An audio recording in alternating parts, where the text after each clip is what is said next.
Nasabat ng 2nd Provincial Mobile Force Company Lanao del Norte ang umaabot sa tinatayang 4.5 million pesos na halaga ng illegal mineral ore sa magkakahiwalay na checkpoint operations sa Purok 1, Botadon, Kapatagan ng naturang probinsya noong Mayo 24 taong kasalukuyan. Sa unang operasyon, bandang alas 8 ng umaga, pinara ng mga tauhan ng otoridad ang isang kulay orange at silver Mitsubishi Fuso wing van dahil sa hindi pagsusuot ng seatbelt ng driver. Sa inspeksyon, nadiskubre ang 546 na sako ng hinihilalang mineral ore na nagkakahalaga na mahigit 1.7 million pesos.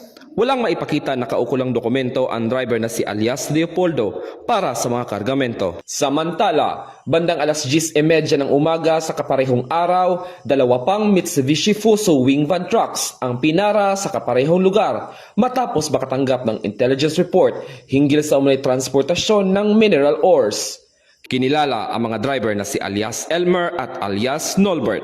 Sa isinagawang inspeksyon, nakumpiska mula sa dalawang truck ang kargadang 1,110 sacks ng hinihinalang mineral ores na may tinatayang halaga na mahigit 3.6 million pesos.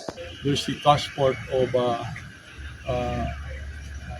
ore minerals that is considered as illegal since during the check they have no pertinent documents like the permit to transport of such ore minerals.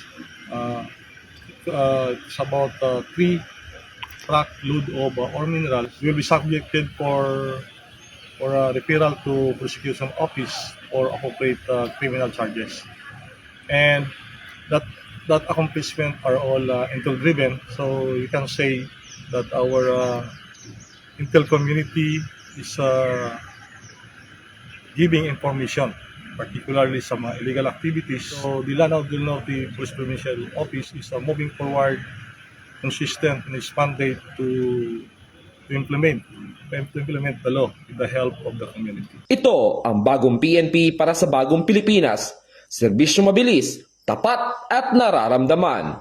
Wala dito sa Lanao del Norte Police Provincial Office, ako yung PNN Correspondent, Patrolman Kim Luna, alagad na batas, tagataguyod ng Balitang Pulis.